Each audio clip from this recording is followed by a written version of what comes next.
عالم تیرا پروانہ تو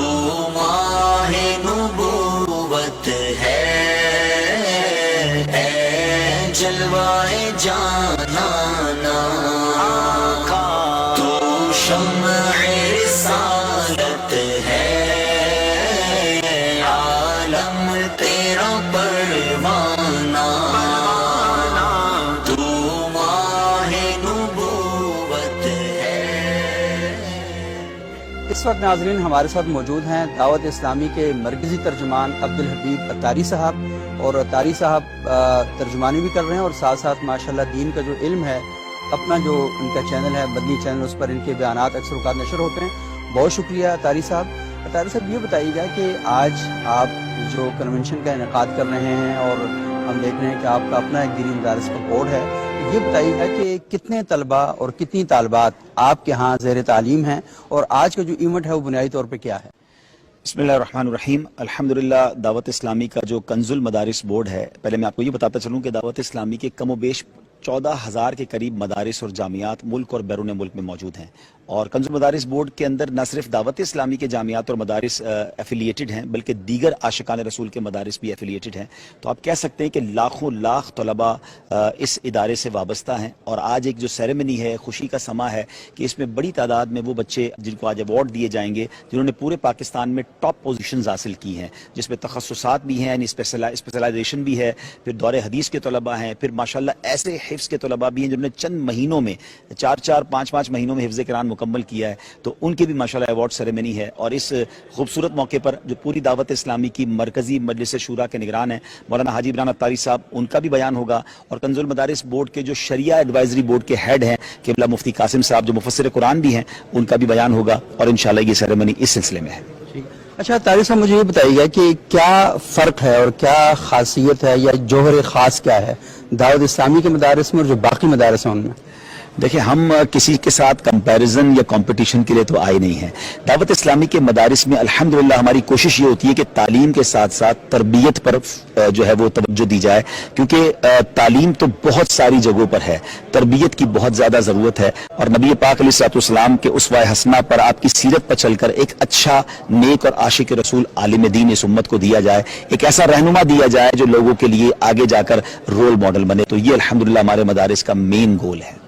اچھا طاری صاحب، یہ بتائیے گا کہ باقی مدارس میں دیکھتے ہیں کہ 8 سال کا ایک درس نظامی کا کورس ہوتا ہے، تو آپ کے ہاں جو کورس ہے درس نظامی کا وہ کیا 8 سال کا ہی ہے، اور ان میں آپ کیا کیا پڑھاتے ہیں، طلبہ کو کیسے تیار کرتے ہیں، اور طالبات کا نظام جو ہے آپ کے ہاں کیا وہ بھی باقی مدارس کی طرح ہی ہے یا یہ مختلف ہے؟ الحمدللہ ہمارے یہاں طلباء کا بھی ہے اور طالبات کا بھی ہے، اور ساتھ ساتھ 8 سالہ کورس بھی ہیں، 6 سالہ کورس بھی ہیں، 5 ایئر کورسز بھی ہیں، بلکہ ہمارے یہاں شارٹ کورسز بھی ہیں۔ اور جیسے اسپیشلائزیشن کی بات ہوئی ہے، تخصصات کی بات ہوئی ہے، تو کوئی تخصص 1 سال کا ہے، کوئی تخصص 2 سال کا ہے۔ آپ کا سوال تو ایسا ہے جس پر شاید مجھے 2 گھنٹے بات کرنی پڑے گی کہ آپ نے پورے نظام پر سوال کر لیا ہے، تو بہرحال آج ہم کنز المدارس بورڈ کی ایک ڈاکیومنٹری بھی پلے کریں گے جس سے مزید اس کی وضاحت آپ کو ہو جائے گی انشاءاللہ۔ اچھا، مجھے تھوڑا سا یہ بتائیں گے کیونکہ وقت بھی بڑا کم ہے، آپ کا پروگرام بھی شروع ہونے جا رہا ہے، مجھے تھوڑی سی اس بارے میں گائیڈنس فراہم کریں کہ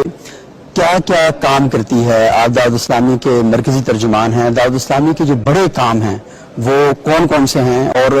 تھوڑی سی ہسٹری اگر بیان کر دیں دعوت اسلامی کی۔ دعوت اسلامی 1982 میں الحمدللہ 1981 میں پاکستان میں کراچی کے علاقے سے سٹارٹ ہوتی ہے، اور آج اللہ کی رحمت سے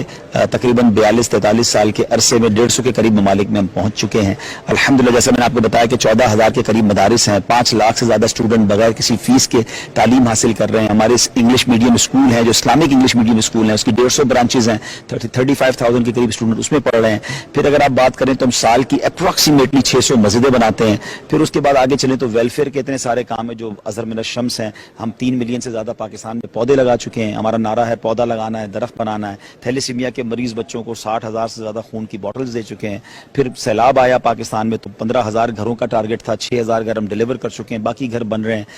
ترکی اور سیریا کے زلزلے میں الحمدللہ ہم امداد کر رہے ہیں۔ فلسطین کے مسلمانوں کی ایک بہت میسو کام ہے۔ تو میں یہ چاہوں گا کہ آپ کے توسل سے جو ناظرین سن رہے ہیں dawatislami.net یہ ہماری ویب سائٹ ہے، اس کو وزٹ کریں یا مدنی چینل کو دیکھیں تو آپ کو اندازہ ہوگا کہ وطن عزیز کی یہ تحریک پوری دنیا میں دین اسلام کا پرچم کیسے روشن کر رہی ہے۔ اچھا، آخری سوال یہ کروں گا کہ عموماً یہ کہا جاتا ہے کہ جو ہمارے دینی مدارس ہیں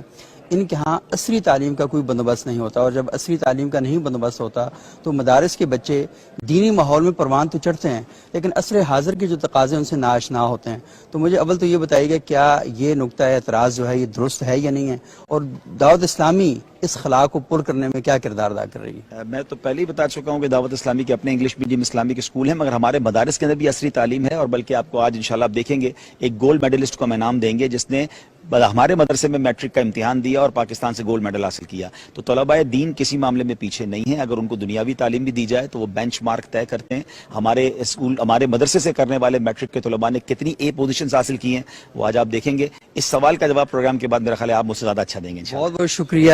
آپ نے گفتگو سنی مولانا عبدالحبیب اتاری صاحب کی، انہوں نے بڑے خوبصورت طریقے سے بتایا کہ کس طریقے سے دعوت اسلامی پاکستان میں اور پوری دنیا میں پورا ایک نیٹ ورک قائم کر چکی ہے، اور جہاں پر ان کے لاکھوں طلباء اور طالبات زیر تعلیم ہیں، اور صرف یہی نہیں کہ وہ صرف دینی تعلیم تک اپنے آپ کو محدود رکھتے ہیں بلکہ انوائرمنٹ جس پر آج پوری دنیا بات کر رہی ہے، دعوت اسلامی نے اس پروجیکٹ کو کئی برس پہلے شروع کیا، اور پاکستان میں پودے لگانے کے حوالے سے اور ان کو قرآن اور حدیث کے ساتھ جوڑ کر معاشرے میں لوگوں کو اس بات پر آمادہ کیا کہ وہ ماحول کی تبدیلی میں اور ماحول کو بہتر بنانے میں کس خوبصورتی کے ساتھ اپنا کردار ادا کر رہے ہیں۔ مساجد قائم کی جا رہی ہیں، اور مساجد صرف مسجد ہی نہیں ہے کہ جہاں پر صرف نماز پڑھی جاتی ہے، بلکہ نماز کے ساتھ ساتھ لوگوں کو اس بات پر آمادہ کیا جا رہا ہے کہ وہ معاشرے کے اندر